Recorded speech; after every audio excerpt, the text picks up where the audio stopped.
no one wants to buy coins of like baked in sell side pressure. And if these VCs are making like, if they're sitting on like a 50x, 100x, they'll just DCA out, even if they think the coin will do well. So yeah, I guess the future is meme coins, fair launch meme coins.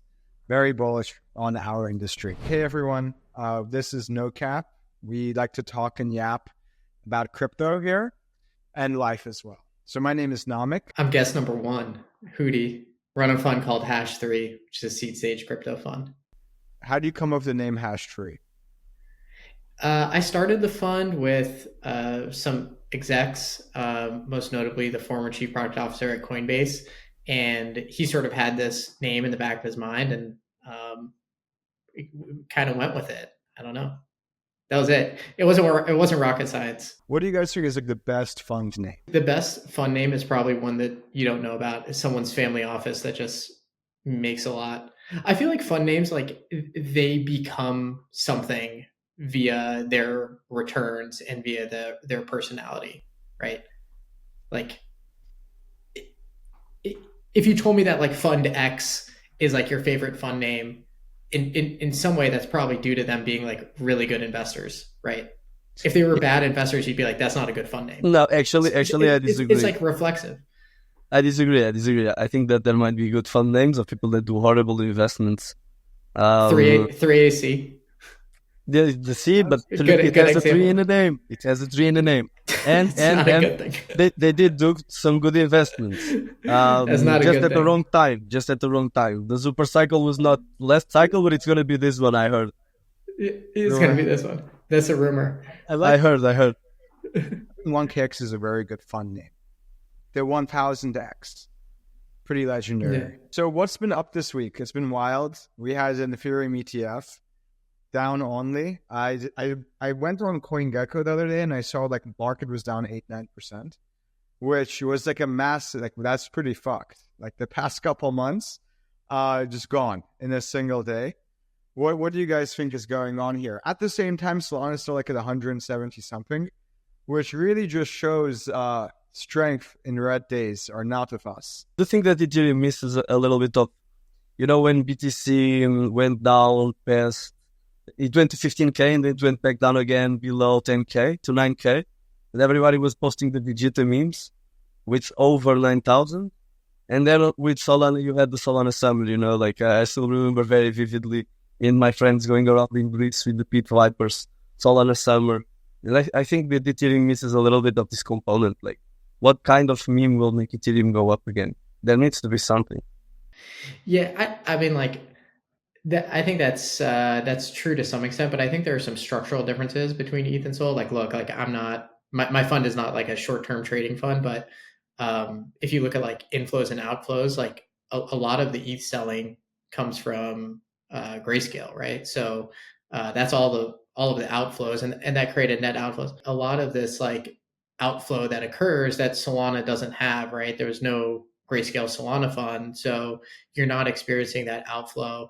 I'm curious to what extent like Mt. Gox is affecting this. We had a bunch of Mt. Gox distributions over the last week too. I mean, that was in Bitcoin, but to what extent does that affect ETH?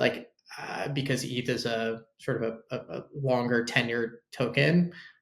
I don't know, it probably has more effect than Solana. I don't really know what that effect would be. So I think there's some structural differences between the two, but yeah, it's definitely not, ETH ETF comes out and it's like down 9% is not great. Yeah, I think we should put a post on the Ethereum Foundation forum, and that's for the meme. I think that all the mechanism designers will come up with a great one, Isn't that like what Ethereum Collective is meant to do though? Like they're like the marketing agency for Ethereum. Oh yeah, there's a marketing agency. I guess they really follow the Ethereum Foundation mentality of subtraction because I see them nowhere. Yeah. I mean, I think it's relatively new. And they got like a pretty fat grant from Vitalik. And I think it makes sense. Like this Solana Foundation, like I've always just been so impressed by the ability of the Solana community to jump on a narrative and like be cohesive with that narrative, right? It's almost as if like if they have a good vibe, they just call there's like 20 important builders in Solana or something, and they have like a group chat, and they're like, okay, like this is it. And then within half a day, it's proliferated amongst the entire ecosystem, and they're pushing this. Yeah. Very different to Ethereum, where like even we don't know what the Ethereum narrative is, right? Yeah, well, I think that there's so much fragmentation in Ethereum. Like,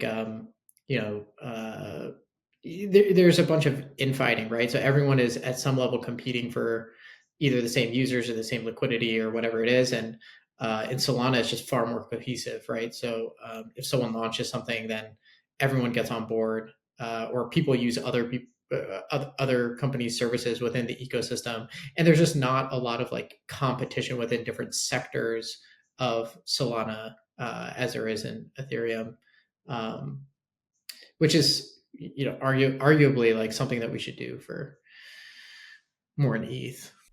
Yeah, guys. So I saw this the other day. I think it was earlier this morning, and I think it's really interesting. Which is like, I've always come from the perspective of like, okay, Solana is just like a, more performant layer one, which is like, less decentralized, and that's it. And I was like, okay, like that alone as a thesis should dictate the value of the Solana ecosystem, right?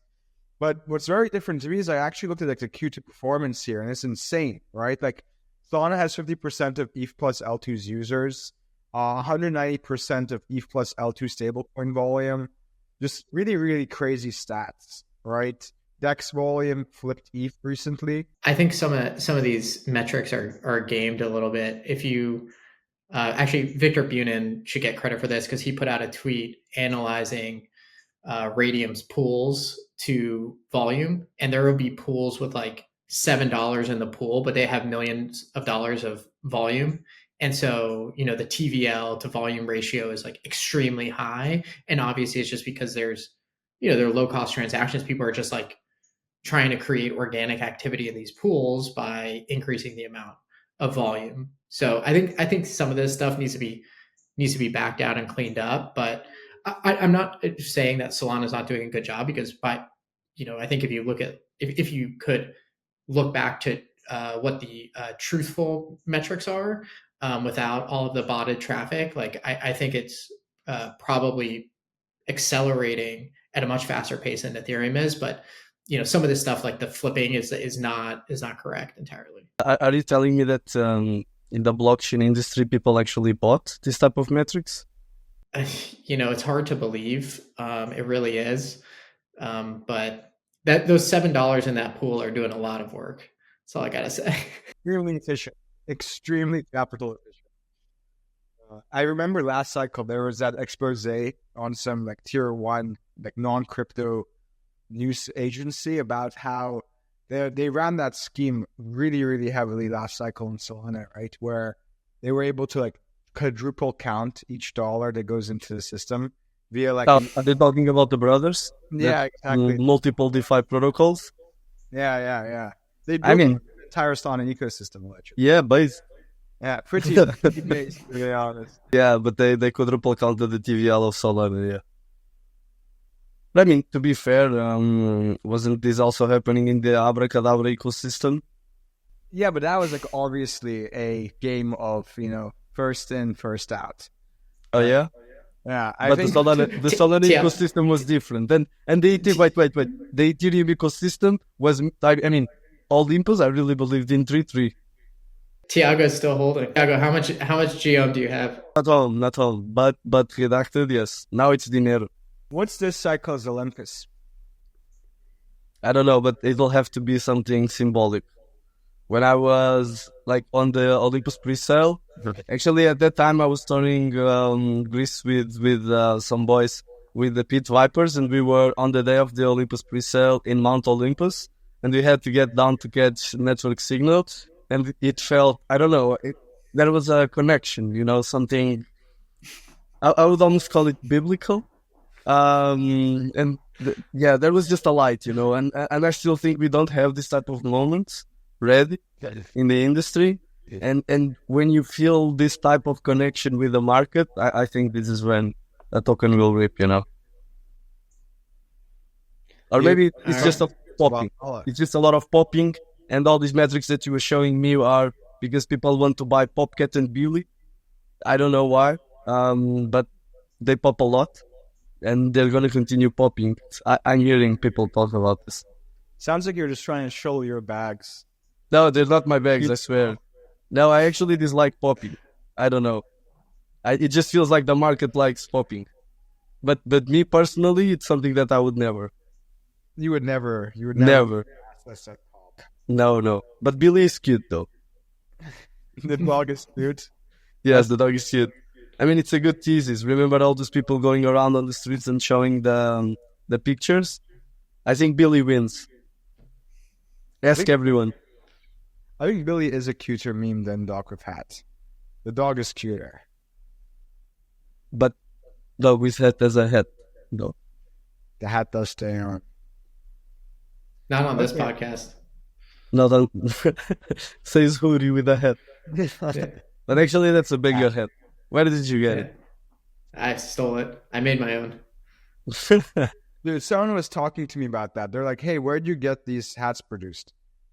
I'm like, bro, what are you saying? Like, why are you down so bad that you want to create counterfeit MegaETH hats? So, ETF, back to this conversation, like, I'm curious to hear, guys, like, what's just your general take on what this means to, like, market maturity, right? Like, a long time ago, Ethereum and Bitcoin were both just like such fringe assets for complete degenerates to be trading like magic internet coins.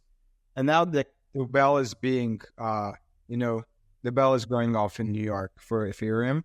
And this happened with Bitcoin just a few months ago. I'm not even talking like price action, right? Like, what do you guys think this actually means for crypto? Does it even matter? It means there's a floor, which was something that if you were here in 2016 or even earlier, it wasn't guaranteed that there was a floor. The floor was zero. Now the floor is not zero. And just the fact that the floor isn't zero, it's huge for the industry. I think that's true. I think from a functional perspective, it means different things for Bitcoin versus ETH. I think for Bitcoin, you essentially have people hoarding Bitcoin and holding it, right? Not only just the ETS, but you also have like MicroStrategy. You might have sovereign nations like buying and holding it as an asset. And what that means is you have a large percentage of Bitcoin that's going to be held in reserves and not actually used to transfer money. You might say, okay, well, that doesn't matter. This is gold, so people can just use it as a store of value. But what matters is miners get paid off of transaction fees. So let's fast forward 20 or 30 years from now, like if a large percentage of Bitcoin is held in reserves and not actually transacted at all, like how are miners incented to secure the network? So I think it could like degrade security of the network for Bitcoin.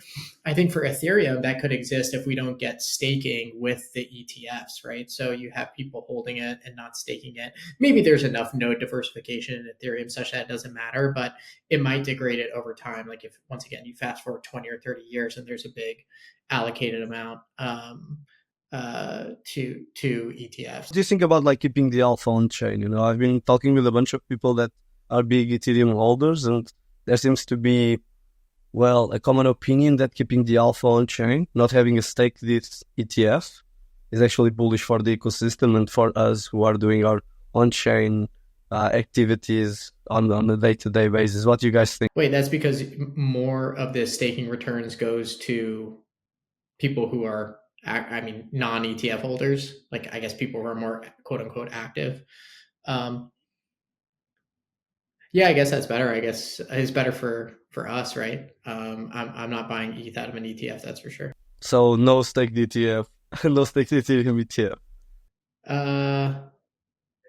You still want, but wouldn't you rather still have for the security of the network? Wouldn't you rather still have a higher percentage of ETH being staked? Yeah, I do think so. There's a lot of a lot of discussion on the economics of what exactly it should be. Does basically being the solo validator even make sense? I generally agree. I think we're very far away from the point where the ETF takes enough Ethereum to start asking these questions, but it might happen. I do think that right now keeping the alpha on chain generally it's better. Yeah, I think the question becomes like one, what is a terminal percentage that ETFs hold of ETH, And then the second thing is, what is a threshold percentage of Ethereum that needs to be staked to achieve a good security or sufficient security? That also probably has to do with diversification, geographic diversification, whether they're self-hosted or non-self-hosted, all these different things, right? So, yeah, I do think that we also need to focus on client diversity, even before that, because if the chain halts, all these problems will be, well, minor. Let's put it that way. But I guess this question also takes us back to around a year ago, where all the discussion was around like Lido dominance in StakeETH and also the centralized exchanges. Don't you think that, for example, the amount of Ethereum that Binance and other sexes hold might be a bigger challenge to the network way before the ETF actually becomes one? But can't but Ethereum sitting on exchanges can be staked, right? Whether it's staked through the native exchanges validator or whether it's through a separate validator. Yeah, that's true. But you just say, or your question is what that the fact that it's sitting on an exchange and not in a self-custodial wallet is the issue. Yes, exactly. That's a little bit. Well, the control of I think that the control of the network of the exchanges that hold this Ethereum are going to pose a bigger threat sooner than having a lot of unstaked Ethereum sitting on the ETFs. And probably this type of problems are going to hit us in the face way harder. This is also, I hope you never hears this podcast, but if you remember, for example, when CZ tried to roll back Bitcoin, it was not that long ago. And, it was very hard for him to coordinate with everyone else, but he really gave a big push to try to coordinate with everybody else on rolling Bitcoin back. If you control a lot of Ethereum, suddenly it becomes, well... That's fair.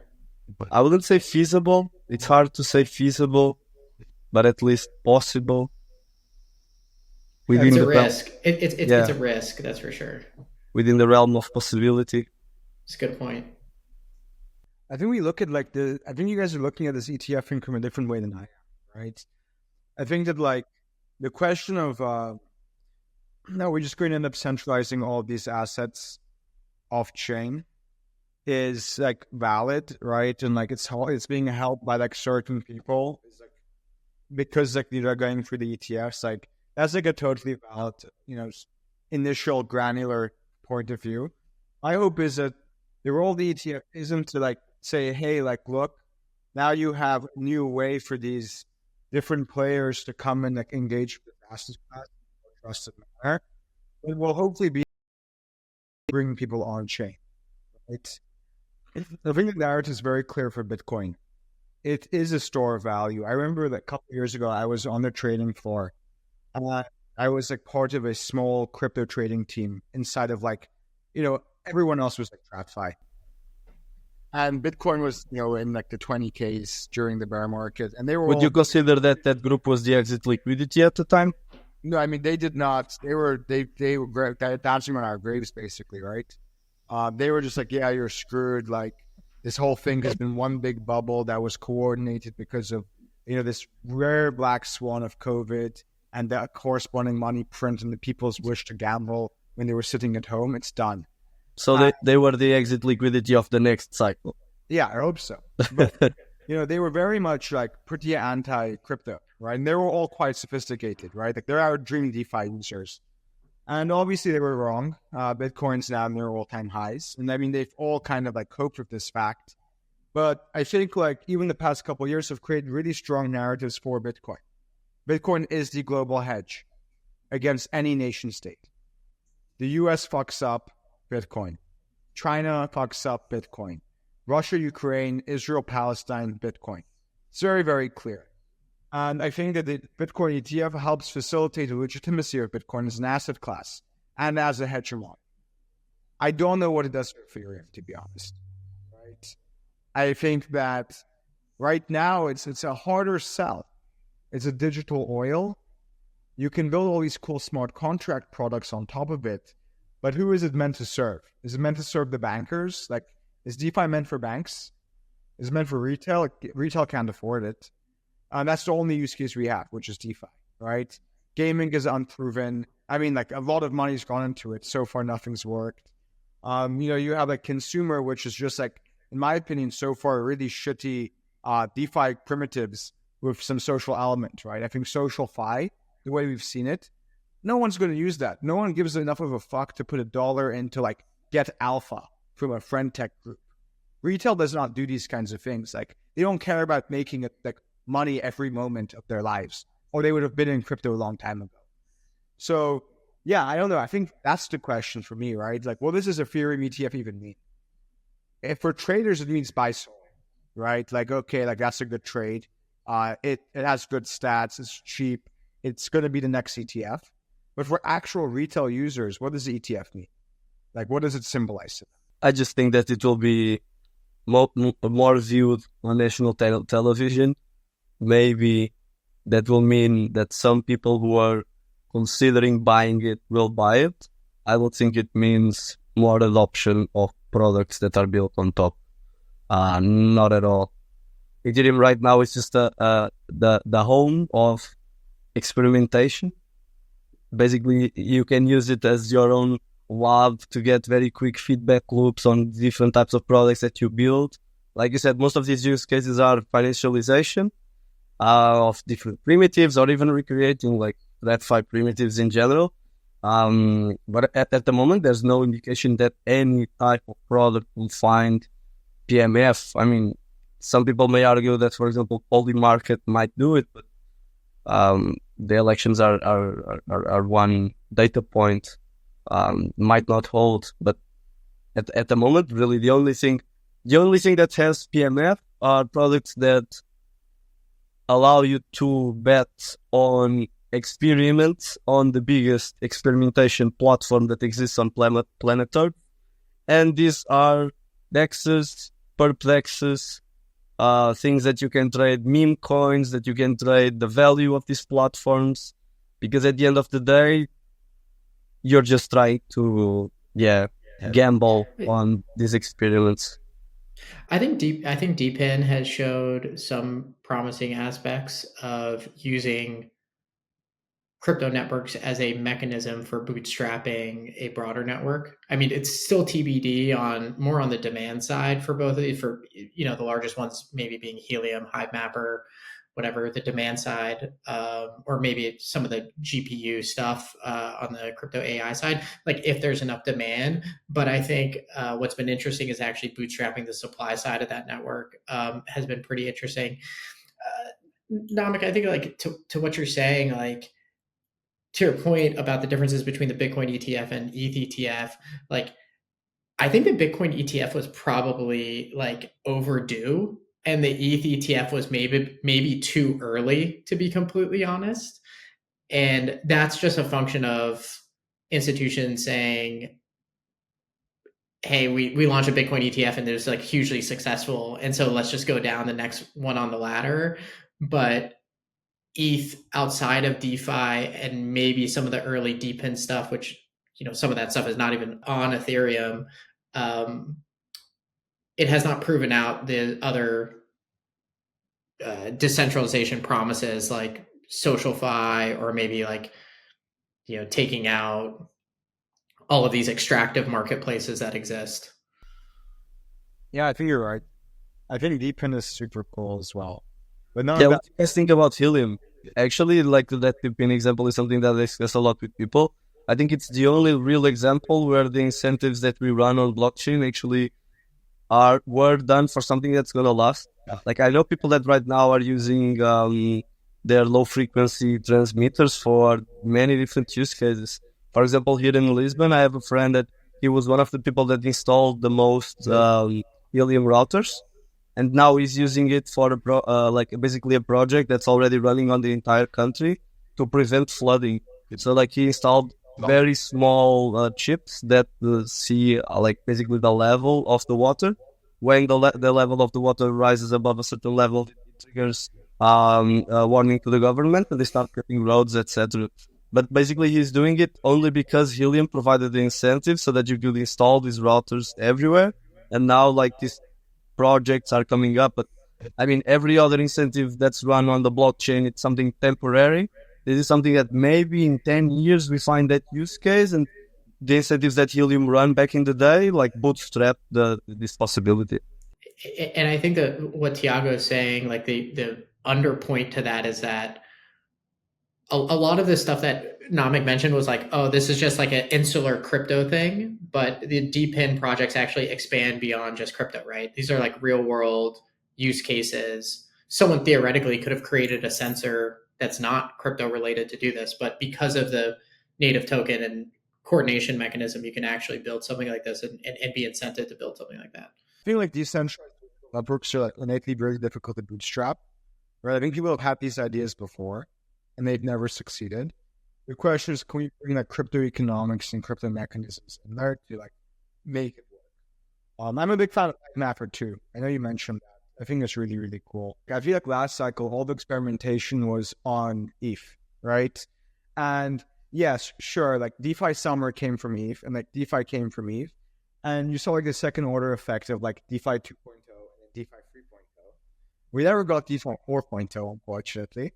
But, you know, there were some really fun bangers in there, right? Alchemix was super sick. The idea of like the self-repaying loan, I think that was a really fun experiment. You know, obviously you had like Olympus DAO, but you also had like actual innovations too, right? This cycle, I think we have like everyone's just like infrastructure maxing, right? Like Eigenlayer was the innovation of this cycle. And then it caused the bear market when it announced that it's not going to do transferability on day one, right?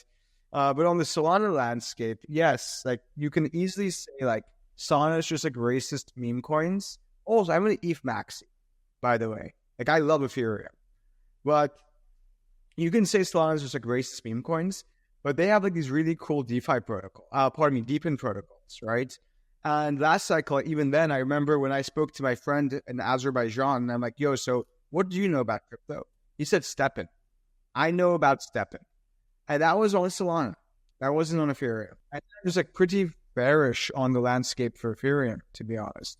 Seems like everyone's fighting over this pie, which I feel like, I mean, I saw companies in crypto, right? Where like you have like a few $1 billion pie and everyone starts playing Game of Thrones with each other to try and have a portion of that pie. The Drake versus Kendrick of our industry, right? And I feel like the same thing's happening in Ethereum now, where like everyone sees this pie and they're like, okay, the pie is finite. It doesn't get larger. I'm now going to PvP to get a larger piece of the pie. And this is clearly true because everyone's launching the fucking L2, but the pie is not getting larger. So the L2s are just becoming less valuable, which is very different than like Solana. So I don't know. What do you guys think is the future of our industry? Are we fucked? Yeah, that's the reason why we still don't see WAGMI on the timeline, right? Like it's basically a huge PvP market between all the VCs, and Hootie, you out of all of us feel this the most for sure. But even all the meme coins that get more attention are the ones that are CT based. Even the celeb meme coins never got even close to the ones that are shielded by CT influencers. So we're very far away from WAGMI vibes, which I think is bullish. Once you start seeing WAGMI on the TL, sell, red button immediately. But up until now, it's just psyops. Everybody psyopsing each other, trying to get the best deals in PvP, everyone else on the market. But I do think that this will change. I think that, for example, like the reason why you see this on Solana and you don't see this on Ethereum, it's really because some of these meme coins bring retail interest, and you get a little bit of the feel of the WAGMI vibe that we had on Ethereum on the past cycle. But it's still very far away. What do you think, Yuji? Yeah, I think that's generally right. I mean, I before we started recording this, I showed that little graph or chart analysis I put together. So you can see here, like, you have majors versus VC coins versus memes. And I put some fair launch stuff here, although I'm not as familiar with that market. You look at the price at Bitcoin all-time high, the price a month ago, the price today. And if you look at majors, this is how they perform. So obviously they're down to Bitcoin all-time high, which is expected. But since then, they've been up, roughly about 10%. VC coins are down really bad. And then they have not been up over the last month at all. In fact, they've gone the opposite direction. So like a 20 to 25% swing here. And then memes, and the memes that I pulled are really sort of like this older, sort of longer, more tenured meme set, because I think the younger memes would really skew this data a lot. But these are performing similar to majors, actually the closest to majors out of anything. Fair Launch also down quite a bit. Maybe that's skewed because the data I have, I'm sort of least confident in this. So like what you see here with this data is like, you're seeing, fundamental like lack of confidence in VC coins. And, you have private investors in these rounds, the token goes public, but then you're sort of asking yourself who the next marginal buyer set is, right? You're going to have some fundamental selling or inflation or both compounding. And I think the next, institutional hedge funds are just going to wait for these things to bottom out, because I think you could have bought a token and market cap goes up 10x, but the token price is actually still the same. And there's a ton of examples of that. I'm not going to call out specifics, but I think like institutional hedge funds are not going to go and like buy that stuff. So, right now it's like you guys said, it's largely PvP. And I think there'll probably be some really good buying opportunities in liquid markets over the next, call it like 3 to 4 years, where maybe you can get some of these projects that are actually executing and doing really well or continuing to execute, bottomed out in terms of price, and they're fully, market cap is matching FDV, right? There's no more inflation to go. But I think right now, like, people are sort of stagnant, and that's why you see memes and majors acting roughly similar. I mean, like, price is just like a form of sentiment, right? In many ways. So as a summary for the audience, which one should they put a star on CoinGecko to keep an eye on?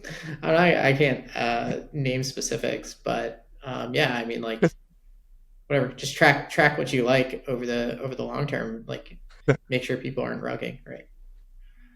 I'm just a professional yapper. There was a PR agency called YapDAO. I think that was before the term Yap became popular. That was like really, if they could have remained, they would have probably become a meme coin. Who knows how valuable they could have become. Wild. But yeah, I mean, I think like the sad conclusion from your like speech is the market is pricing meme coins at the same level of legitimacy as Ethereum and Bitcoin.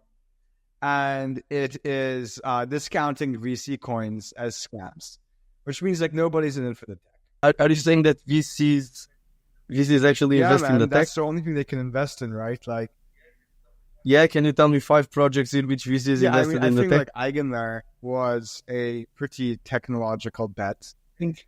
Tech? I think that was economic. And then for the econ. So MegaETH, yes. Monad. What else? What else was cool recently? I mean, Valhalla. Yeah, I get what you mean. Right? But I mean, the one thing Celestia is pretty cool. Yeah, I wouldn't say like the VC coins are scam coins. I just think the incentives from private to public markets are misaligned, right? That's the whole problem, is that you have this like massive amount of inflation built into the protocol, and then when it goes out at such a high valuation. Is like, sure, that's great for private investors, and some of this it's both VCs and founders are to blame for this, right? It's a two-way street that makes an agreement here, right? So one, there's a surplus of capital, but two, like if you're a founder, you can also sort of think about your community over the long term and say, how do I incent retail who's going to be buying my token day one and make sure that they get some reward for participating and taking the risk into my protocol, right? So like, I think it's just a fundamental issue there, and that we're really, really realizing now, because all of these tokens that are coming out have the same dynamic, or at least the big projects. There are actually a number of examples of tokens that have come out at a smaller FDV and they've 10x'd over that period of time. I think like Across is a really good example of something like that, right? Jito could be another good example where they launch and they've sort of moved up in price. I know Celestia has also done well there, although they sort of ran up and have come back down since. But they at least retail who bought in the first day or when it went out, when that token went out, they could participate in that. So I think it's just it's a fundamental issue about the economics of the protocol when it goes out, right? I think like there's going to be some iteration and change here that happens, and I'm not sure what the new standard will be. I think some people are experimenting with what that standard looks like. Some people are like tacking on node sales into their projects, or they're raising a little bit of capital to build it, develop it, and they're tacking on node sales. I don't know if that's going to be the like preeminent standard 2 to 3 years from now. But I think there's a fundamental issue, and it really penalizes the community at the end of the day, and the longevity of the project, right? I think it'll be interesting to see if you take that basket of protocols that came out at a reasonable valuation, maybe with not, that didn't have a lot of inflation built into the protocol, and you look at them over a period of time and you compare it to others, right? And we won't have this data for probably like, maybe 3, 4, 5 years. But I think if you compare those two sets, like you're going to see a drastically different subset. And this is why like memes trade the way that they do, right? Because there's no unlocks, there's no bullish unlocks or bearish unlocks because there's no unlocks. But I actually do feel that, for example, we already have some data, especially for user acquisition. So for example, if you open DeFi Lemon, you look at the different top perps. The ones that are always on top are the ones that have basically double incentives. But when you're comparing all the different perps that have single incentives, Hyperliquid is still the king. And one of the reasons why it can be so, it's really because it's a fair launch coin. It doesn't have any type of VC investment. And maybe the community and the people who want to decide where they trade, they look at it and they think, well, if there's no VC taking up the allocation, I will get more allocation. This means that these points will be more valuable and less diluted. And it's already a point that helps on user acquisition. So actually, I do think that we already have like some present market data. Of course, big question mark if this means something for retention, but at least for acquisition, there's already some market data that's like having a supply that's less diluted by VC rounds does make a difference, and the users pay attention to it. And of course, not taking credit from a good product. And it feeds on itself too, right? So if your community participates very early on, and they appreciate with that community, they're more likely to reinvest in that ecosystem or tell their friends or, fund public goods or whatever it is, versus if they're investing at some crazy high valuation when it comes out and then they're just sort of stuck at that level and they see everything else rising. They're probably, a little bit more disenfranchised to do that. Yeah, it's true. The only coin that bought the Las Vegas ball was WIF. Yeah. It's a public good. Well, I think Michael Saylor is gonna do it for Bitcoin. Is that right? So maybe I just saw some tweet that maybe that didn't actually happen. Yeah. Really? That makes. Yeah, still waiting for Ansem to put it on there though. Yeah, I think like this is the core issue is just like, retail cannot participate earlier in the protocol's lifecycle, right? That's accreditation laws and stuff. But I think like Echo is one solution, even though like people need to be accredited. It does help. But yeah, I think like it's kind of tough. There are some cases of like coins which raised in private markets at valuations which were so high that they were below in public, like Layer Zero, right? It's like the $3 billion round, and for a while it was trading below that. So, yeah, I just think like no one wants to buy coins of like baked in sell side pressure. And if these VCs are making like, if they're sitting on like a 50x, 100x, they'll just DCA out, even if they think the coin will do well. So, yeah, I guess the future is meme coins, fair launch meme coins. Very bullish on our industry. There's a reason why Pump Fund, how much revenue are they at right now? There was the news around 50 million. Like a couple $1 million a day or something. Right? That's crazy. That's actually wild. Yeah. That's a crypto business, a truly sustainable crypto business. The first narrative. It really is. It really is. It's PMF. Kind of sad. Only thing that has PMF. Pumped out fine. Well, I don't know. Like, what do you think would be less sad? Is it said that crypto's PMF is being a huge casino? Yeah. I mean, it's better than no PMF. It's better than no PMF. I don't know who it was. Somebody had given me this analogy a long time ago, and I think it's brilliant. I think crypto is like the Wild West. The Wild West was pretty fucking risk-friendly. People only went there to make a lot of money, to gamble, to shoot people, and to like prostitution, right? That was the Wild West. But over time, it became more and more legitimate, right? And now you have like many states in the U.S. that are there. And that's kind of what crypto is like today, right? Right now, we're in the casino degenerate stage. People are gambling, buying vintage cars, the whole shebang. Down the road, right, it'll become more mature. But I do think that having PMF as a casino is better than no PMF. And if this revenue actually leads to finding products that have real PMF, I think that it was a fair way to bootstrap crypto as an industry by itself. Casinos do make a lot of revenue, and I mean, thankfully, we're in a business where the casinos that right now are being used, the technology can be used for something that's more than slot machines. But if slot machines is the first way to go, then so be it, and let people try and build something that is not slot machines. So.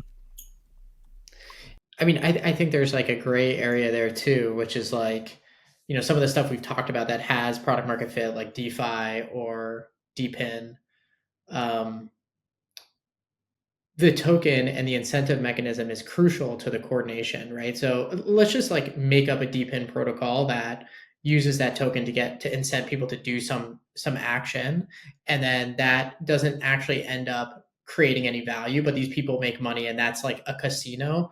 Well, like that could have been Helium, and we would have all called it a casino, but Helium actually like became something like reasonably valued. And once again, we need to validate the demand side of it, but like I think there's like a gray area here, right, where tokens are used as incentive mechanisms versus where they're sort of like pure casino tendencies, right? Yeah, but I do think that even, for example, a network like Helium was bootstrapped because of the casino narrative, and actually it looks like people enjoyed playing the casino narrative around the narrative that has something more to it than just casino. But at the end of the day, the people that bought Helium, I don't know any Helium bag holder that's very excited about the routers that are there around the world that were planted with the profits of him buying the coin. Yeah. Yeah, I see. I think that there needs to be like more clear regulatory frameworks, right? And like in an ideal world, right? Like HiveMapper would enable like the economics behind the native token would be very, very clear, right? Where like if X and Y happens, this is the amount of value that the website is being able to generate from the mapping architecture, and that's able to be directed towards like token holders, right? But then we're in securities law, and then things get messy. So I feel like the reason why we have this like pretty shitty situation is because like, you have to be a credit investor to invest in a security. And because of that, you need to make sure that most of these tokens cannot qualify as securities. And that's like a lot of the intrinsic utility of a business gone, right? It's a bit of a complicated chicken neck.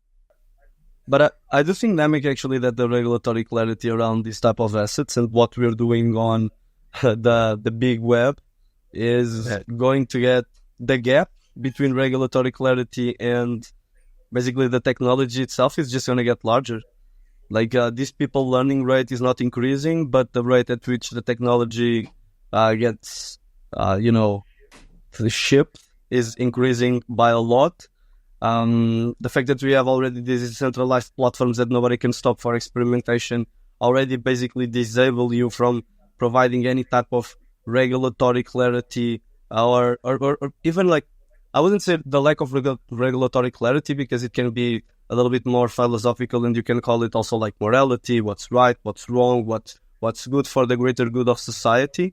But your ability to regulate it, I mean, right now it's pretty much zero.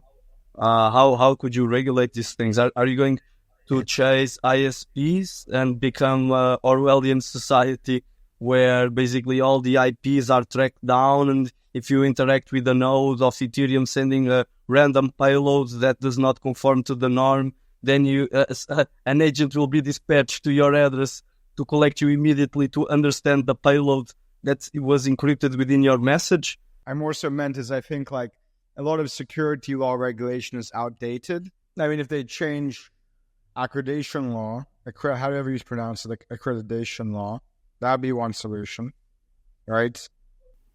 But try to make the regulators people that are closer to the space. Yeah, I mean, like I think the main reason why there's this problem, and Hootie, please chime in, is like what we have is we're taking existing like security law and we're basically like placing it onto crypto.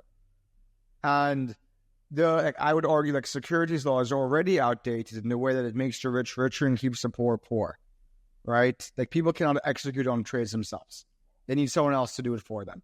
And that ends up creating a lot of problems, right?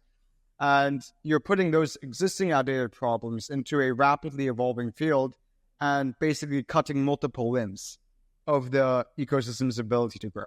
And that's where we are now. In an ideal world, you're able to update existing security law, right, to be more generous towards people who aren't loaded, right? Allow them to participate, and then you're now fundamentally interacting with a much clearer, like still not tailored for crypto, right? I think very far away from that reality. But you have like a foundation which gives the individual crypto developer, the crypto founder, more pieces of the puzzle to work with, right? I would say that our industry is very geographically distributed. And I think this problem is much larger in the US, which is a huge part of the world and at least of the investors, the educated financial investors. And of course, it does cut a lot of legs, but in our industry where you can be everywhere, and I mean, we're all nomading around the world, meeting around different conferences, going on to Brussels and being like, oh yeah, I really enjoyed the Delver or whatever more before. I think that this problem for our industry aren't actually... Yeah, I don't see it cutting innovation that much. I just see funds being set up in the Cayman instead of in the US. The founder is breaking laws then, right? Because if any US citizen engages with your protocol and you have like something that the US doesn't like, right? You're breaking, and you end up breaking US law by having a US citizen interact with your protocol, you're liable.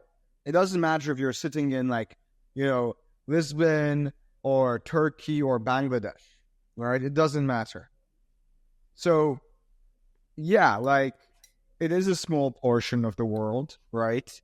But the way these laws are set up is that it doesn't matter where you are, it matters where your users are. And, it's pretty tough to make sure. You cannot make sure. There are VPNs. That's why I'm saying, like, what happens? Are we going to start filtering on the ISPs and start filtering out basically like the end routes of these VPNs? Are all the VPNs going to have to be, I don't know, government approved? But this is the thing, right? It's also distributed. Like the only way for you to get it is at the ISPs level, like the people that control the cables in which our data flows. Or you get rid of this issue of like you change your laws around securities. And so, which one do you think is easiest? Regulating the ISPs or getting rid of laws? It's not getting rid of laws. It's fixing outdated securities law, which was implemented I don't know, I think it was 100 years ago or something crazy. Yeah, I'm not sure. I'm not sure how feasible that is, though. It seems to be like controlling the ISPs. Namik might be saying like creating a framework to determine whether something is a commodity versus a security, right? And I think if you can fundamentally, if you could do that, then the way that you enforce becomes much clearer. And actually, like a lot of the even like quote unquote decentralized protocols or exchanges like will probably actively remove things that do not abide by that stuff. And there's always going to be ways to get access to it, right? You could buy illegal things today if you wanted to, right? But I think like good actors will build along those rails as long as the regulatory framework is clear. I think I agree with Namik that it needs to be fundamentally new regulatory framework, which is probably what it's going to take the hardest. Take the longest amount of time and be the hardest for regulators to come to consensus on. And given the industry is global, it's going to require a big coordination effort. So, I think we potentially have a pro crypto administration coming into the US, and maybe that advances it, or maybe they look to some of our crypto leaders here to like define that framework. But I think it's going to be very difficult. But I think it won't take too long, right? I think founders want to build. Generally, they want to build along the rules. They just don't know the rules, right? Come in and talk to the SEC has historically been a very bad strategy. So now, if that changes and if they provide clear regulatory framework, I think people will pretty quickly build towards that framework. And there'll be new opportunities to build, right? You could have companies that emerge that allow you to build. Yeah, but I do think that they're adjacent, they're not mutually exclusive, because one is what framework are you using, and the other is how you enforce the framework. I think even if we change the regulatory framework, there'll still be the question on how you enforce this new framework. And so because they're parallel, I think much quicker you'll have a way to enforce the current framework, which probably will be the same even with a new framework. And so like even before we change the framework, there will be a way to enforce the current framework. And then maybe you change the framework to something that makes more sense, like you're saying, with the new administration, etc. But I do think that even a new crypto administration that takes place will probably start figuring out how to enforce a framework independently of what's the framework. And probably you'll get here before you get here, because this one is a moral issue, requires social consensus, people voting, people making up their mind. The other is issuing a letter to the ISPs and basically start telling them whenever you see payloads that go towards these IPs. That's what took place over the last 2 years. And clearly that has backfired. Clearly that has backfired. And I think Democrats are now reeling from it, or Kamal is reeling from it, trying to learn more about crypto. I don't know to what extent. I have no non-public information on this, to what extent that's legitimate. But they have shown that this sticking point that they had is actually might lose them an election. So I don't know that they're going to make that mistake again. And to the extent that a Republican, or what has said to be a more pro-crypto, now once again, I don't know the legitimacy of any of this. I'm not a politician either. Like, if they are more pro-crypto, like, they're probably not going to enforce or regulate by enforcement action, which has happened historically. So like that hasn't proven to be a very smart strategy. They didn't kill the companies. They didn't stop it. They tried the hardest they could, but they fought back, and the SEC has lost in court. So I don't know that happens. I think they have to change the strategy to actually create a framework and then create an enforcement of it. How would the enforcement of this new... Let's think about hypothetically the most friendly crypto framework that could exist, and how do you think it could be enforced? I mean, if you create a framework and a company is not abiding by them, you get sued by whatever 3-letter agency covers it, and then it goes to court, and then it goes against that framework, and it's a pretty clear-cut case. Whereas right now they go to court and then they go back and forth on what they're actually getting sued for and what it means. And, okay, the SEC said all these assets on Coinbase are potential securities. What defines a security? We don't know. What does that mean?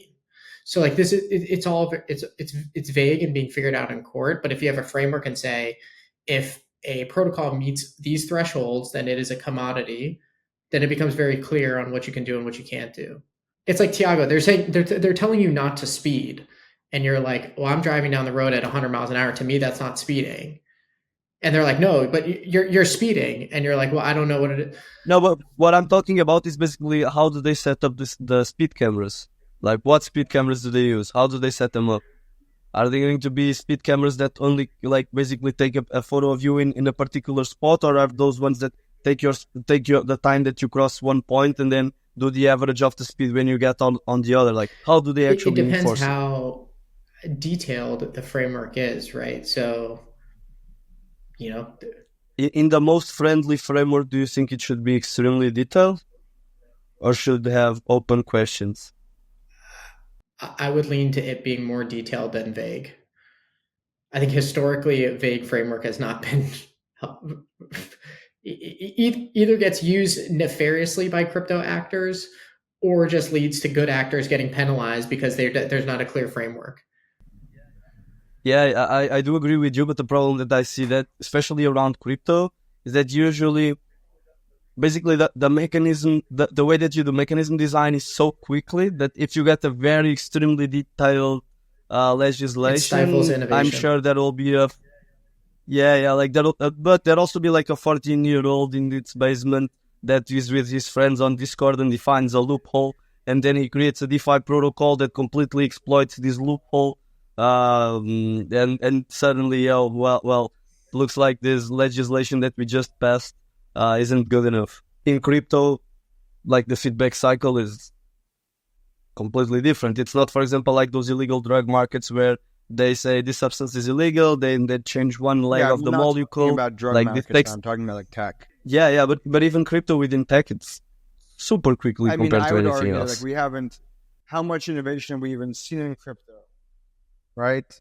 In tech, you saw like the .com bubble, the rise of like different actual like things on the internet, like Amazon.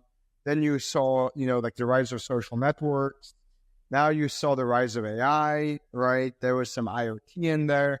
And all of these different projects and products are like innovation, regulation. And then innovation still comes from a different angle. So I'm not too worried about this. I think it's a classic argument like, any regulation will result in, death of innovation. But I would argue that, like, yes, maybe that's true, but there's a greater problem here, which is like a complete lack of regulation, and then retroactive enforcement kills innovation even more because no one knows what they're going to go to jail for, right? Which is just like crazy. I think to Namik's point, like if you look at like e-commerce as an example or an analogy, like Amazon got away with like not paying state taxes for so many years because they found a loophole of putting their distribution centers in certain states, and because you're technically not buying from that state, like you don't have to pay sales tax. Like now that law has changed and they have to pay sales tax.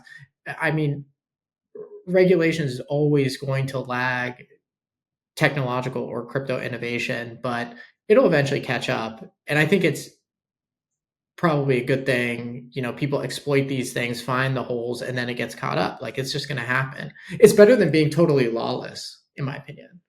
It's not a perfect solution. I think crypto moves too fast. I think that the gap will widen. I disagree. I think that this happened in crypto. Like I understand it's very easy to push this narrative. Like crypto moves so fast. I think it's because we're all like hamsters on crypto Twitter.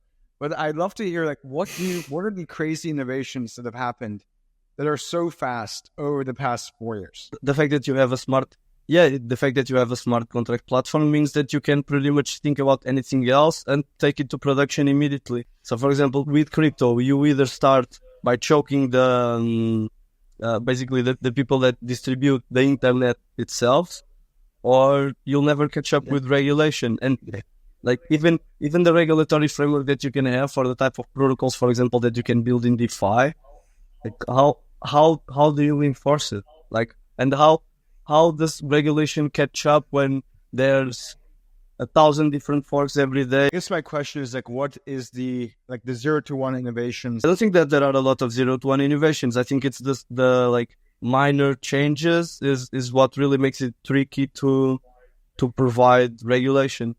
I think the 0 to 1, that's something that you can catch up. You don't have that much 0 to 1.